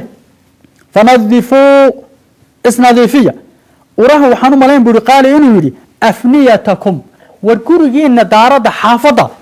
نظيفية يهودا حافظة هذه يجرك النظيفين محا ديان كودي الدرس محا بنان كودي اسنظيفية شبهنا قال وحوري فذكرت لهما لمهاجر بن سمعان ما أشياء حديثك فقال وحوري حدثني حديثك وحاك له أشياء عامر بن سعد بن أبي وقاص عن أبيه عامر بن سعد بن أبي وقاص بأبيه قوري عن النبي صلى الله عليه وسلم مثل يسوكل لكن قال وحوري حديثك عامر بن سعد نظفوا أفنيتكم ورهي حافظنا النظيفية يا أفنية وحاليا وقرق برحديث بناكيس حديث كان كذاته وحاكو جرين اللي هذا خالد بن أبي ياس ونكاس والله ضعيفية رقبا أو حكا شيئا لكن حديثك بالنصوص قطعي وأحاديث آيات ونظافتك اللي بقى كوه الرئي مركا وحبا مشكلة يدباتان وباي مركا إخواني رسول كانوا هو رسول النظافة رسول الطهارة دين تينا ودين النظافة دين الطهارة ولذا صادرت بإلهي آيات كوه الرئي وحي محاكمتها وثيابك فطهر نبي محمد داركاغا طاهر ونجاستك طاهر النجاسات اللي قدر وسخت المسو قال يسميها جيركنا هو مركب ومن باب أولى سوى كسر الرياض إلهي وكيلها إنما يريد الله ليذهب عنكم الرجس أهل البيت ويطهركم تطهيرا أنت قرآن كقصة أروتي طهارة نوعية كلا دوان الجدد هاتو وحساب لما إلهي يتكلم حكرا وإن كنتم جنوا فطهروا أمها طهروا طهارقات آيات كلا وعهدنا إلى إبراهيم وإسماعيل أن طهر بيتي للطافين والعاكفين والركوع السجود قرآن كدما بساكو سو أروري مركا الرسول كان الرسول الطهارة يرسول نظافها ما هين رسول وسقي ينجري يقندع لي القتل ما ماين وحاكله إلهي سبحانه وتعالى وحيري وإنك لعلى خلق عظيم نبي الله محمد أخلاق أد ونكسب بتكسر أنت وين عظيم عند الله كا qof injir lahoo qandhici lahoo muxuuha qashin lahoo sidii ruux waalan uu ku tilmaamayna maaha taasi akhlaaq wanaagsan maaha cabdullaahi bnu camr waxaa laga wari yaquulu asagoo le ina rasuula allahi sala allahu calayhi wasalam lam yakun faaxishan walaa mutafaxishan waanahu kana yaquul ina khiyaarakum axaasinukum akhlaaqa kuwa idinku wanaagsani rasuulka ilaahay wuxuu yidhi waa kuwa idinku dabacada wanaagsan xadiid kaleo imaamu maalik iyo kayr sunanku ay wariyaan muxuu ahaa inamaa bucistu liutamima makaarima alakhlaaq inaan dabeecooyinka wanaagsan aan taam yeelon dhammaystiro ayaaba la ii soo saaray dabeecad wanaagsanna maaha qof jirhkiisiiba nadiifin waaye taasi dabeecad wanaagsan iyo akhlaaq wanaagsan oo isku ammaano maaha ta kale waxaan leenahay wadaadka ku tilmaamay rasuulka ilaahay tilmaanta uu bixiyey ninkaas waa la arki doonaa waa tilmaam qof waalan oo kale way fadhiisatay nebiguna wuu ag fadhiistay waxay bilowday inay nebiga timihiisa salawaatu rabbi wasalaamu calayhi ay ka gurto injirta iyo qashinka iyo wixii ku jiray ay ka saarto waayo wuxuu ku tilmaamay inuu injir lahaa waayo wuxuu ku tilmaamay qandhicil inuu lahaa waayo wuxuu ku tilmaamay wasakh inuu lahaa waayo wuxuu ku tilmaamay wax kasii daran oo qashina kolkii qofka marka qandhicil iyo injir iyo wasakh ay galaan qashinka waxaa la odhan karaa waa waxa caleenta iyo cawska iyo saliidii iyo burka banaanka ku daata waa la odhan karaa taa waxaa keliya laga helaa inta noocaasoo dhan ceebtaas intaa dhan isugu tagtaa waa qof waalan oo kale hadda ilaahay baa wuxuu leeyahay laqad kaana lakum fi rasuulillahi uswatun xasanatun liman kaana yarju llaha walyawma alaakhir waxaa idinku sugan dayasho wanaagsan inaad ku dayataan nabiy llahi maxamed wadaadkana wuxuu ku tilmaamay rasuulka ilahi qof noocaaba inuu ahaaba oo joqora haye maxaan kaga dayanaa inaan ku dayanaa la rabaaye ma injir baan kaga dayanaa iyo qandhicil iyo wasaq iyo qashin maan kaga dayanaa nabiy llahi maxamed ninkaas saa ku tilmaamay kala wallahi ma ahayn saas waxaan kaga dayanaynaa nadaafadda waxaan kaga daynaynaa akhlaaq wanaag waxaan kaga daynaynaa xilmiga waxaan kaga daynaynaa cilmiga waxaan kaga daynaynaa deeqda waxaan kaga daynaynaa xabiibnimada waxaan kaga daynaynaa geesinimada nadaafaddaan kaga daynaynaa ma ahayn wasakh qof lagu tilmaamay ma ahayn nabiy llahi maxamed waayo ilaahay baa wuxuu lehy wamaa aataakum arasuulu fakhuduuhu wamaa nahaakum canhu fantaw qof kastoo mumina waxaa laga rabaa nabiy llaahi maxamed wax alla qowlkiisa iyo ficilkiisa wuxuu sameeyey inuu sunno u qaata laga rabaa oo diin u qaata waayo qowlkiisu diin buu ahaa ficilkiisuna diin buu ahaa marka nabi maxamed uu ku tilmaamay sawirka foosha xun uu ka bixiyey ee uu yidhi injir iyo qandhicil iyo qashin buu lahaa waxay noqonaysaa inaan kaga dayano siduu u dhigay weeye laakiin waa been waa iftira weye ta kale ilahay wuxuu yihi laqad mana allahu cala almu'miniina id bacatha fiihim rasuula min anfusihim yatluu calayhim aayaatihi wayuzakihim wayucalimuhum alkitaaba walxikmata wain kaanuu min qablu lafii dalaali mubiin ilaahay wax weyn oo deeq oon muxuuha shukrigeeda la gudi karin ayuu alla mu'miniinta ku galladaystay waa goorma waa goortii nabi uu ka soo saaray dhexdooda ma waxaan odhan karnaa marka addoonka uu nicmo waxaa ahaa qof injir leh oo qandhicil leh oo qashin leh oo cayayaan leh la nicmo taasi maaha waa naqmo tilmaanta uu bixiyey waa masiiba ma aha nicmo maaha waayo injirtu nicmo maaha waa dhib kugu dhacood ku sabri qandhicilkuna nicmo maaha wasakhduna nicmo maaha nadaafadda iyo udgoonka iyo wanaagga iyo muxuu ahaa cadirka ayaa nicmaa didkeedu injirta iyo qandhicilka naqmo weeyaan ilaahayna wuxuu ku tilmaamay nabiy llaahi maxamed inuu ahaa nicmo aha waxaa kale ilahay waa ka aayad kale ku laha laqad jaakum rasuulu min anfusikum casiizun calayhi maa canitum xariisun calaykum bilmu'miniina ra'uufu raxiim riwooyinka qaar waxay sheegaan muxuu ahaa qirooyinka shaadka ilan qirada shaadada waa nin caadila wariye waana la qaata nin tiqaa wariye laqad jaa'akum rasuulu min anfusikum rasuul waxaa idin yimid kii idinku ficnaa ta ka noogu fiican mana ka noogu injir badan noogu qandhicil badan wuxuu noqonayaa maya ka noogu nadiifsan buu noqonayaa ka noogu xilmi badan buu noqonayaa ka noogu cilmi badan buu noqonayaa ka noogu dacatan buu noqonayaa ka noogu taqwada badan oo nabiy llahi maxamed uu noqonaya marka tilmaantu ka bixiye ma ahayna tilmaantii nabi maxamed taas weeyaan waa midda ilaahay ku tilmaamay nuurka waa midda ummaddii la joogta ay ku tilmaameen nuur inuu ahaa qoraxda dayax ka nuur badnaa waa midda ummaddii la joogta ay ku tilmaameen in barfuunka iyo cadarka iyo cambarka iyo qaaliga dhididkiisa laga samayn jiray kuma ayna tilmaamin injir mayna ku tilmaamin aanu soo degna marka xadiidka wadaadka uu ku qaldamay oo kan soo socdaa xadiidku waa xadiid bukhaari uu wariyey oo muslim uu wariyey oo inta badan asxaabu sunan ay wariyeen kulligood oo dawaawiinu sunno oo dhan kutubaha sunnada hadday ahaan lahayd muxuha jawaamic hadday ahaan lahayd masaaniid hadday ahaan lahayd musanafaat hadday ahaan lahayd muwada'aat hadday ahaan lahayd mustadrakaat hadday ahaan lahayd ajzaa hadday macaajim ahaan lahayd kulli ay wada wariyeen qaala imaamu muslim wuxuu yidhi fi saxiixi wuxuu ku yidhi xadathanii yaxya binu yaxya waxaa ii warramay yaxya binu yaxya qaala wuxuu yihi qara'tu calaa maalik baan ku dul aqriyay maalik binu anas can isxaaq buu ka wariyey bin cabdillaahi bin abi talxa asaguna imaam maalik wuxuu ka wariyey isxaaq bin cabdillaahi bin abi talxa can anas buu ka wariyey cabdullaahi bin abi talxana anas bin maalik ana rasuula allahi sala allahu calayhi wasalam rasuulka ilaahay kaana wuxuu ahaa yadkhulu kii u soo gala calaa ummi xaraam binti milxaan gabadha ummi xaraam binti milxaan la odhan jiray oo anas bin maalik habaryarta u ahayd hooyadii umu saleem ee walaalaha ahaayeen ayuu rasuulka ilahi usoo geli jiray fatudcimuhu markaasay cunto siin jirtay quudin jirtay wa kaanat ummu xaraamna waxay ahayd taxta cubaadata bni saamit saxaabigii jaliilka cubaada binu saamit la odhan jiray ayaa xaaskiisa ahay fadakhala calayha rasuulu llahi sala allahu calayhi wasalam yowman maalin buu rasuulku usoo galay ummu xaraam fa atcamadhu cuntay siisa way quudisay uma jalasad way fadhiisatay taflii ayadoo baadhbaadhaysa oo shanlaynaysa ra'sahu nabiga madaxiisa calayhi salaatu wasalaam fanaama rasuulu llah rasuulka ilaahay waa seexday uma istayqada wuu soo baraarugay wahuwa yadxak rasuulkii wuu seexdo iyadoo madaxii u baadhbaadhaysa u shanlaynaysa taftiish ku samaynaysa oo shanlaynaysa ayuu seexday markaasuu soo baraarugay isagoo qoslahay qaalad umu xaraam waxay tidhi faqultu waxaan idhi maa yudxikuka yaa rasuula allah maxaa kaa qoslinaya rasuulka ilaahay qaala wuxuu yidhi naasun dad oo min ummatii ummadayda ka mida curiduu waa la bandhigay calaya dad baa la ii bandhigay maanta intaan hadda jiif guzaatan xaalihi kuwa duulaan ah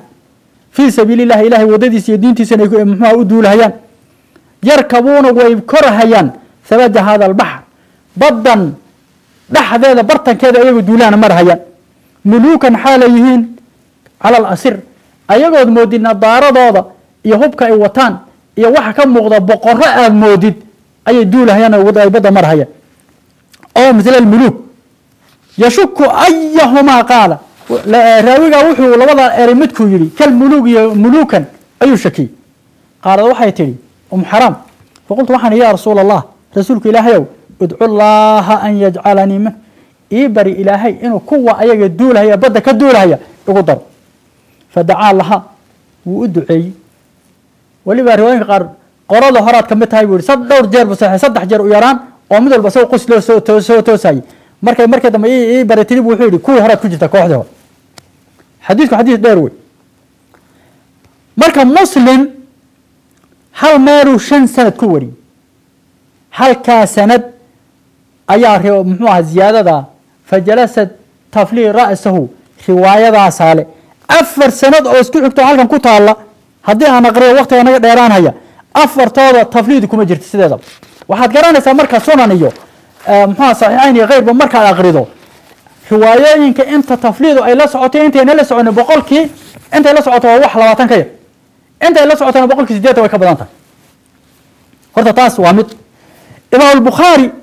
wuxuu saxiixiisa ku yidhi fii baabi ducaa'i biljihaadi washahaadati lirijaali wannisaa wuxuu ku yidhi baabkaas baabka ducada laysugu duceeya jihaadka iyo shahaadada inuu qofku shahiidnimo helo rag iyo dumarba loogu duceeyo xadahanaa cabdi binu yuusuf baa noo warramay buu can maalik bin anas buu nooga warramay can isxaaq bin cabdillaahi bin abi talxa ayuu maaligna ka wariyey can anas ibni maalik anas bin maalik uu ka wariyey annahu samica inuu maqlay waa cabdullaahi bin abi talxa ayaa maqlay anas bin maalik yaquulu asagoo leh kaana rasuulu llahi wuxuu ahaa sala allahu calayhi wasalam yadkhulu kii soo gala calaa ummi xaraam binti milxaan ummi xaraam binti milxaan oo habaryartaya ayuu rasuulku soo geli jiray fatutcimuhu cuntay siin jirta way quudin jirta wa kaanat ummu xaraam waxay ahayd taxta cubaadata bni saamit cubaada bni saamit xaaskiisa ayay ahayd fadakhala calayha rasuulu llahi sala allahu calayhi wasalam rasuulka ilaahay baa usoo galay maalin faatcamadhu way quudisay wajacalad waxay guda gashay taflii inay shanlaynayso amay baadhbaadhayso ra'sahu madaxiisa rasuulka xadiidka imaamu bukhaari asaguna sidoo kale muxuu ku wariyey muxuu ahaa sanad kale imaam bukhaari wuxuu ku wariyey baabuljihaad wuxuu ku wariyey baabusalaad wuxuu ku wariyey baabuledab wuxuu ku wariyey baabulistidaan wuxuu ku wariyey baabu man zaara qowman faqaala cindahum ninka intuu qolo u yimaado محوها أكتر ساحدة أنت صباب صحيحينكم مثل بدر طبعا كفر كوري رواية كروحة إذا بخاري ووري كان رسول الله صلى الله عليه وسلم رسولك الله وحى إذا ذهب مركو إلى قباء ماشي قباء لمساجد قباء مركو هذا يدخل على أم حرام بنت ملحان بوسو قريجين كبدا عياضا ورسولك قرابها بوسو قريجين فتطعمه ويقودين جرتي وكان الوحي تحت عبادة من الصامت فدخل يوما بوسو قال مالين فأطعمته ويقودسي فنام رسول الله صلى الله عليه وسلم عندها أكتر سعد حديث كان مركا وحديث كتب السنة ودن أي وريان waxaan arkahay wadaadka Umar asagoo leh tirmidiga mooyee muxuu kutubu sunnah oo dhan way wariyeen tirmidiga xataa waa wari aad garanaysaa inuu itikaashay muxuu sida dahabi oo kale imaam dahabi xaafid jaliil oo muxuu taam oo muxuu la yaqaano laakiin kitaabkiisa siyar calaam nubala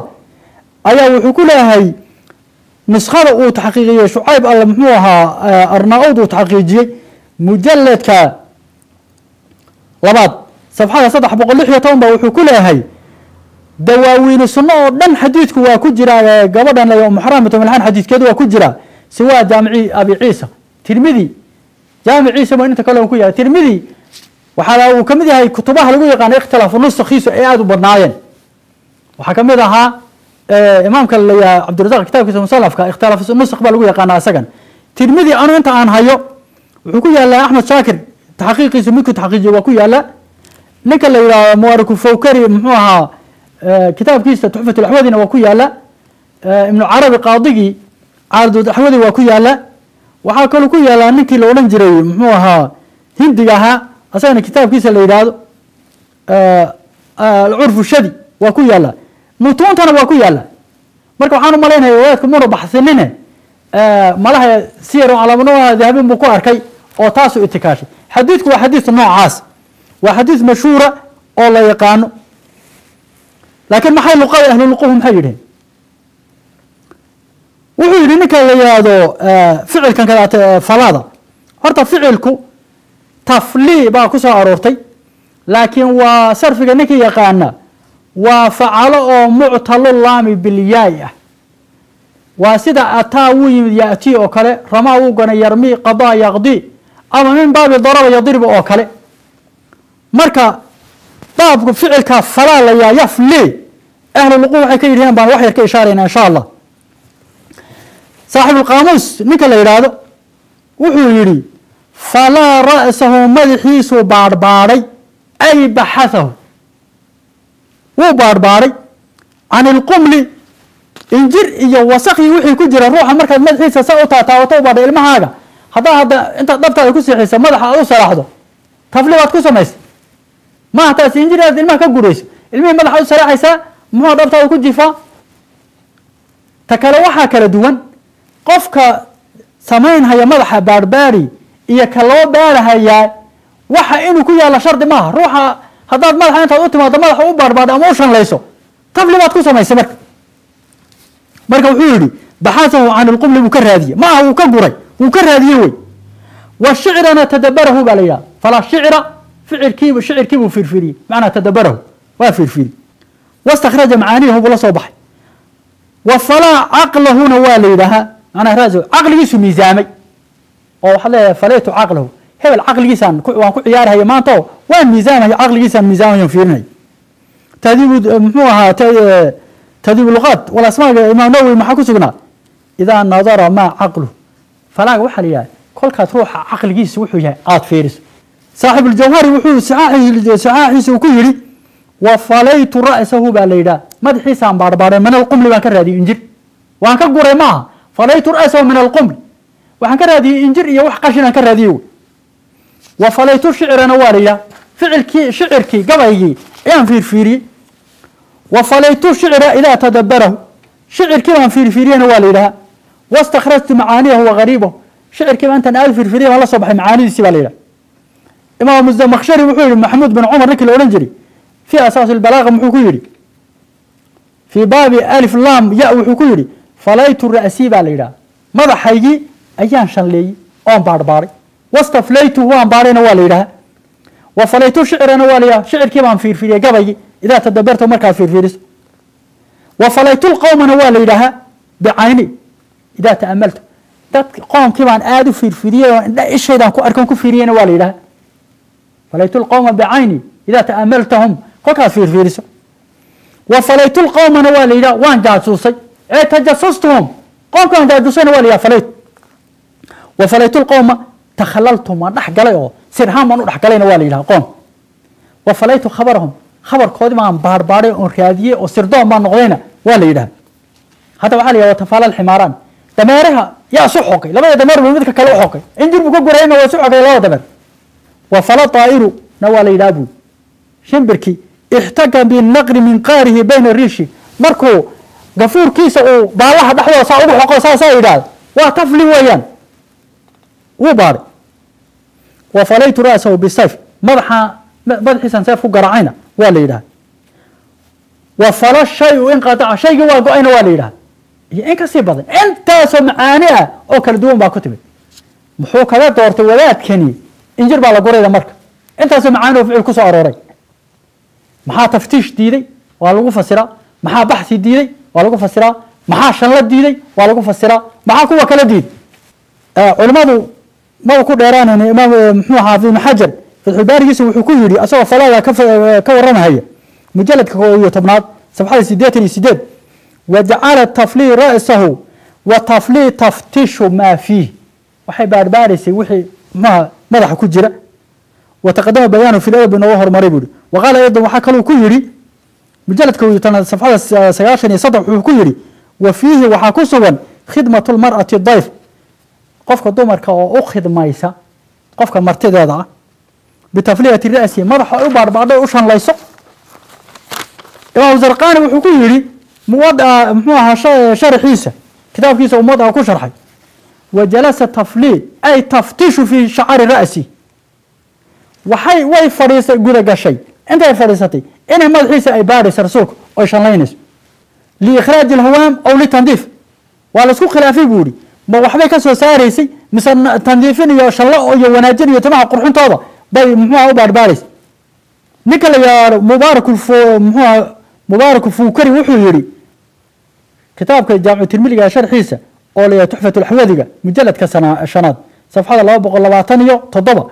وحكولي تفلي رأسه تفتش ما فيه من القم وحكار هذه الناس إنا وحكو جيران مدح عيسى أي كار هذه الناس ويكقوا رسناش كوطال قاضي قال لي هذا أبو الوليد سليمان بن خالف الباجي كتابك شرح يا موضع مالك وكشرح المنتقاها لي هذا مجلد كافة صفحة أفر بقول لبعتانية يصدح محوكو يري فدخل عليها رسول الله صلى الله عليه وسلم رسولك إلهي بأسوه قلي فأطعمته ويقودس وجعل تفلي رأسه على ما يفعله وحي سمين سوحا أو سميه ذو المحارم قفك محرم كقرابة نمد صاحبك ممن يزوره قفك زوزيات وحكو سميه ومن ذي رحمه قرابة ديسا ويكرم عليه وكرامين هايو وحي كو سميسو وكو سميه أي كو سميسي برسول قفك وناكسن qofka qaraabadiisa ee uu qadarin haye ee agtiisa qaaliga ku ah waxa uu sameeyo oo maxaya wax alla wuxuu haye ee cunto ahay ee wanaag ah inuu siiyo wax alla wixii dhibana uu ka zuuliyo hatta raaxa uu isku dayo inuu u raaxeeyo hatta haday gaadho jirkiisa oo muxuu timihiisa taabtaan Allah ka dhigay saas nuxurka uu ku soo gabagabay waxa su'aala marka meeshan hadii rasuulku sida uu ku tilmaamay ninkaas أنت قبضة وإيما دي إنجرتي كقوري جرتي سقال دمر أولها أو سقال كوضوبة مدبان مدك على أي كدر أنت يكجع عشهي إن رسولك إلهي وحي نبقى يكزوليان دياروها سقال قروب أولها أو دياروها ينوح كستو وناق أو فرح قلها ينا سميان هدي إنجر لقوري سقال كدمر كان محيو قروها وكذلك عائشة حتى واحد اسكدافه أصور رسولك اعتكاف كجرة أيضا ديقله أنتم ملحا صاروا مدح كسو بخيو ياتي ورش اللينجري انا سو نقولنا فعل كان marka waxa jira qofka carabiga yaqaan ama af Soomaali waxaan ku fasirno qofka markay ama shayga xayawaanka ama shay action ama ficil uu dhaco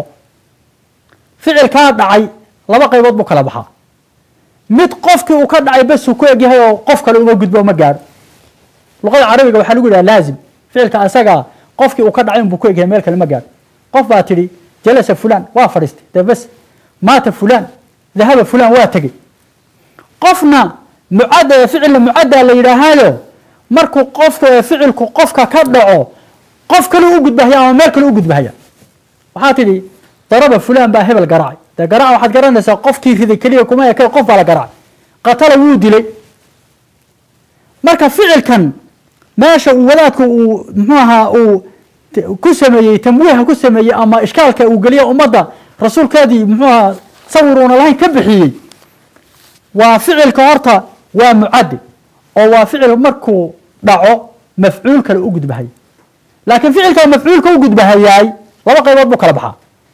مدي حال مفعول وجد بها كلكو فعل كدعو قفك وكدعي وكجدبه حال شيء وجد بهاي مدينا لبا شيء وجد بهاي فعل كان أكو هنا تفليده حال مفعول وجد بهاي حال شيء وجد بهاي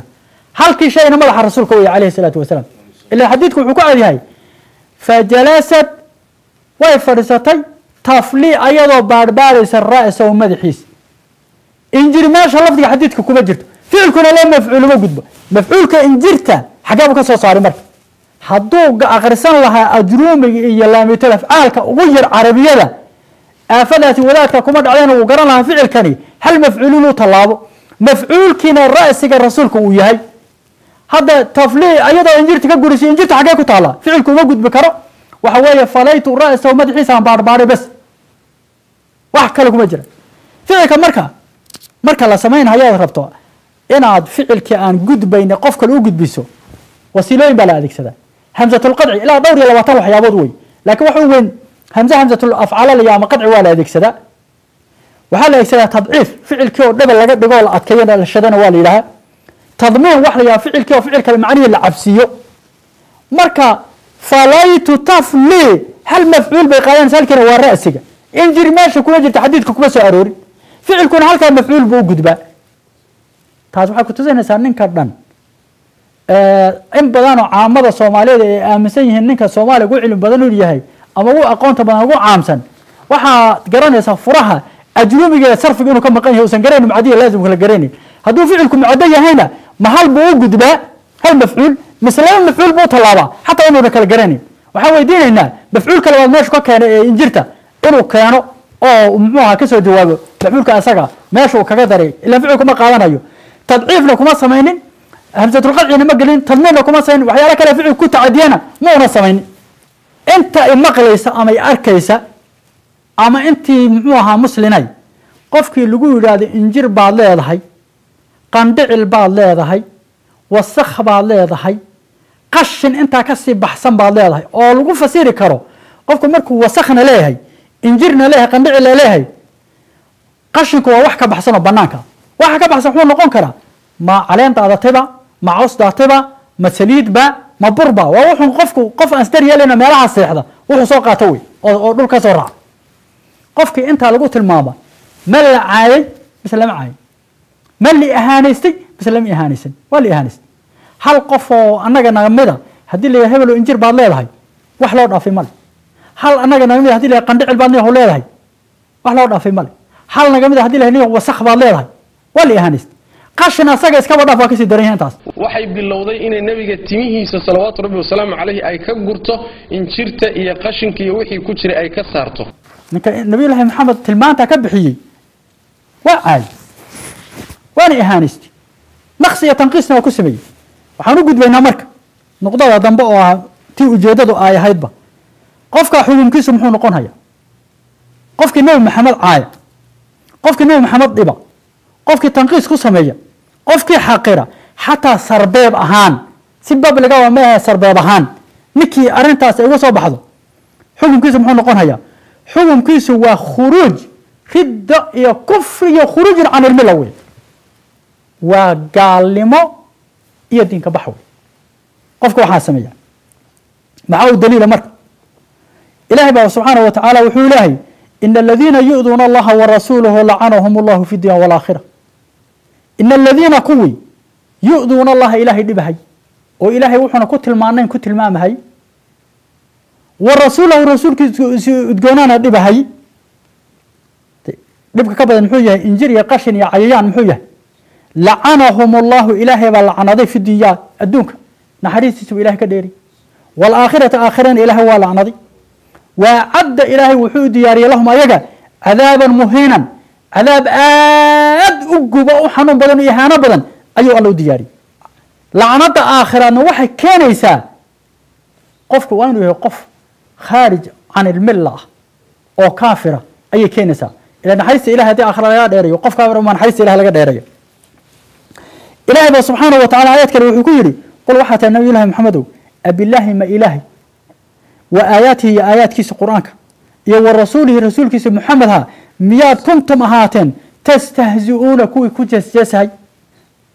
نمك المنافقين تها أيا رسولكم مركو كتغي حمد جيران wax ka sheegi jiray markaas waxa lagu yiri hadaad weydiiso waxay ku oran yaa rasuulahay waan iska lahayna waan iska hadlayna waan iska sheekaysanayna markaas ay waxaad ku tiraahdaa qul abillahi ilahi wa ayatihi ayatkiis iyo rasuulihi rasuulkiisa miyaydun kuntum ahaatanba tastahzi'una ku jasyasahay la ta'tadiru wa fa'udu daranina qad kafartum wad gaalowdeen diinta wad ka baxdeen bacda iimaankiina kadib wad ka baxdeen haddaan koox cafina minkum idinka kamida nucadib daa'ifatan tukal waa cadaabayna ilaa idinka gaalnimadii iyo kufriga dhaafi haynin biannahum kaanuu mujrimiin inay ku mujrimiin oo kafara oo faasiqiina ee loo cadaabay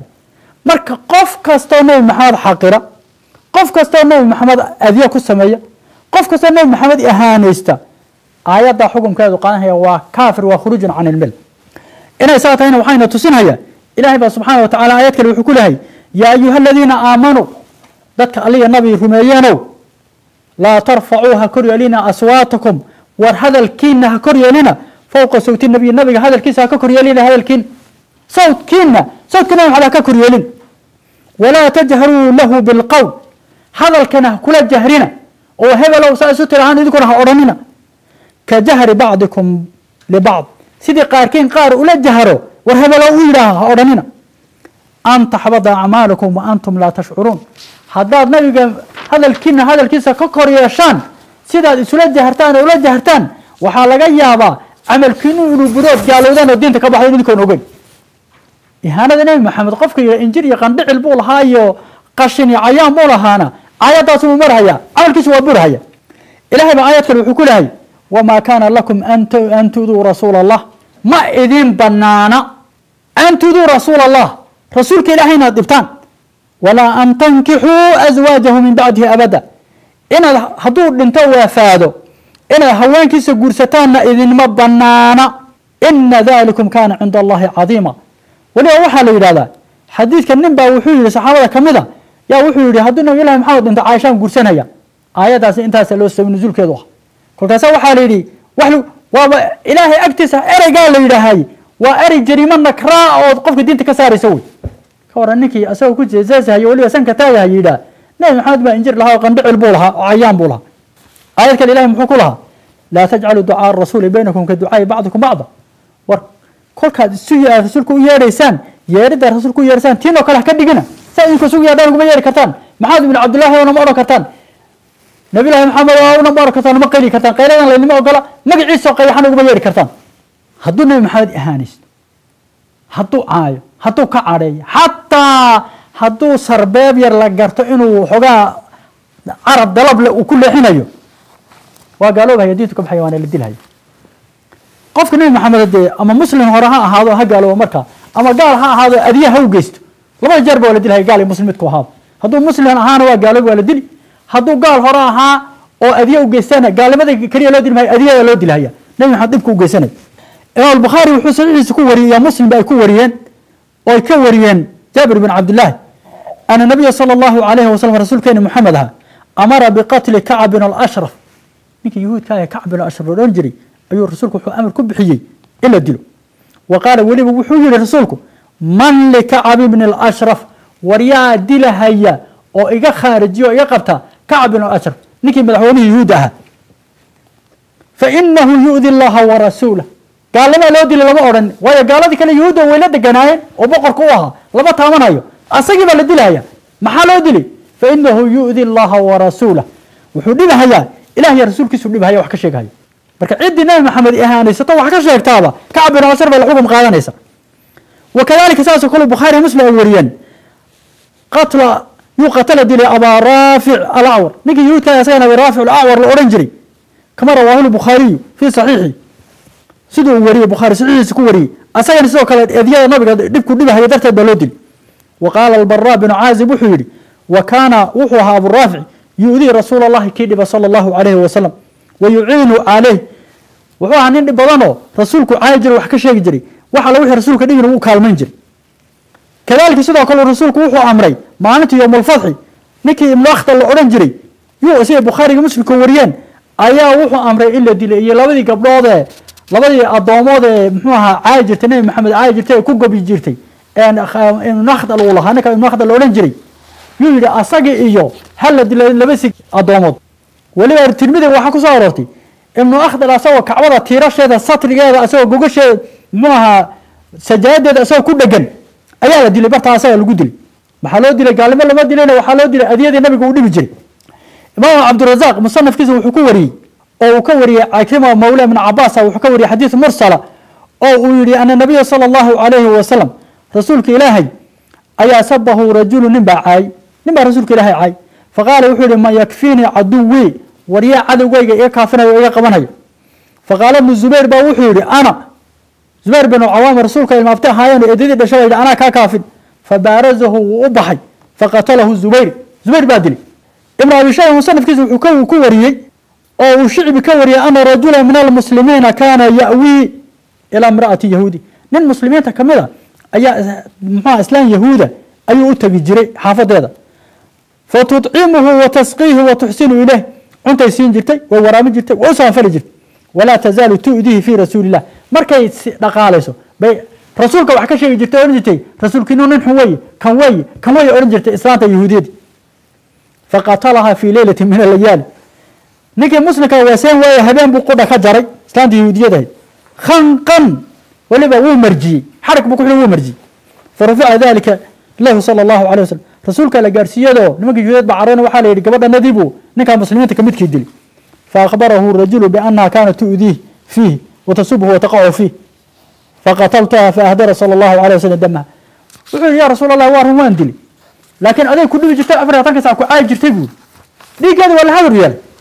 مركب قف كستونه محمد إهانيسته أم بوحك الشيء أم بحقيرة دي كسر هذا روي عد كستو يهيبه أما مسلم كل كورها هذا أما هذا قال هذا وحدون هنو عبد الله بن عباس وحلا يوري سيد أبي داود يا حاكم يا غير كل أي شيئين يبينه بيهاق سنة كيسة نن أن عما كان الله أم ولد وحاجرين المؤمنين تكمل صحابتي أو إن دلا أو قبل أدون أم ولده أو الموت عشان أدونه وكسب محاكو استعماله أيا جرت أو تسب النبي عايجت صلى الله عليه وسلم نبي عايجت فزجرها فيزجرها فلا تنزج ووحود عيد النبي جوج ما أين جوج عيد النبي فلما كانت ذات ليلة جعل تقع في النبي صلى الله عليه وسلم هبين هذا كم سير يرجرتي يا رسولك عيدي وتشتمه فقتلها وادي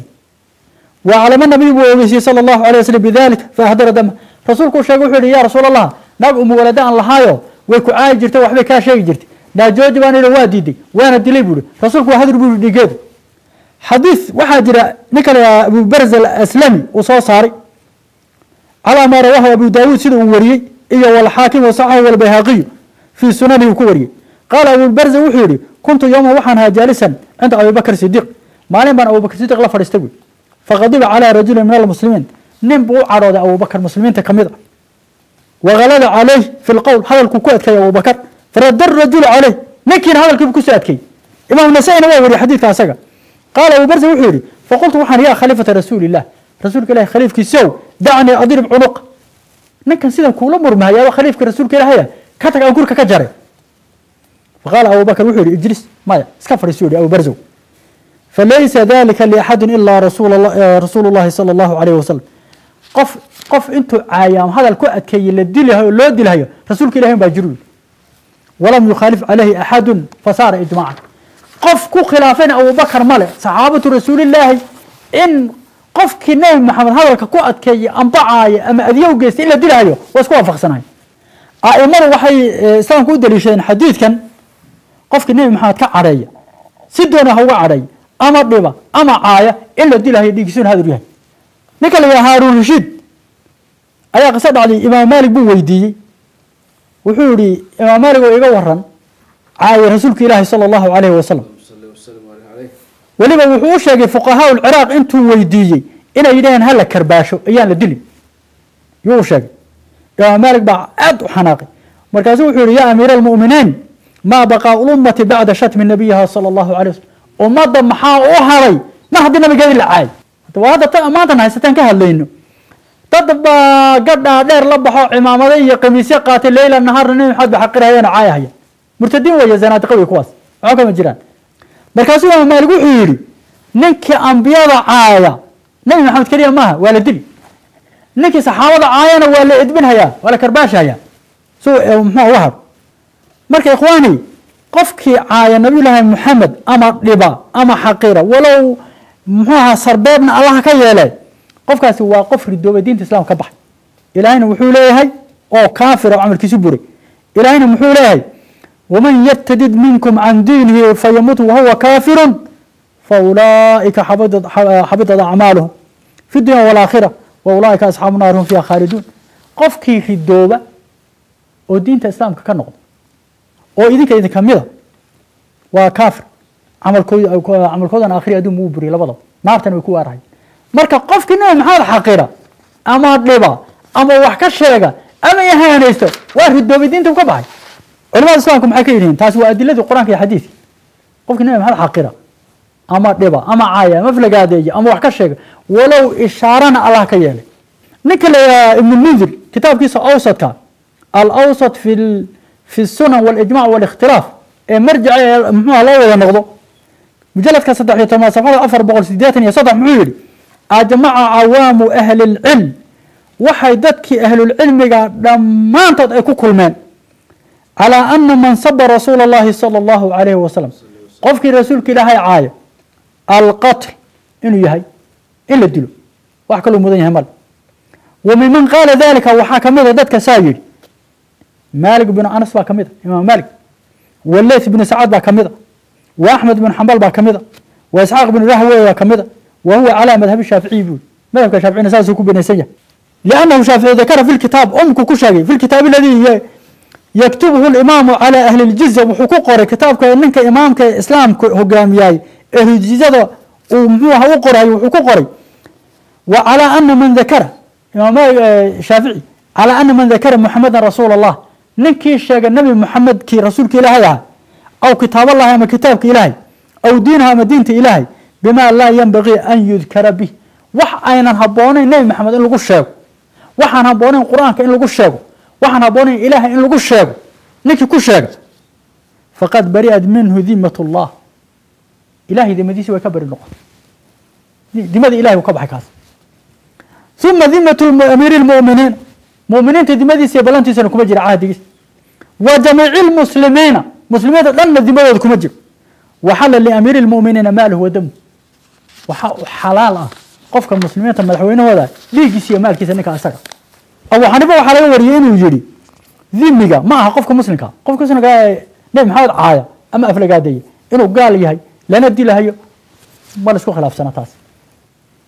qofka laakiin dhimiga dadka gaalka ee muslimiinta la nool abu xanifa wuxuu leeyahay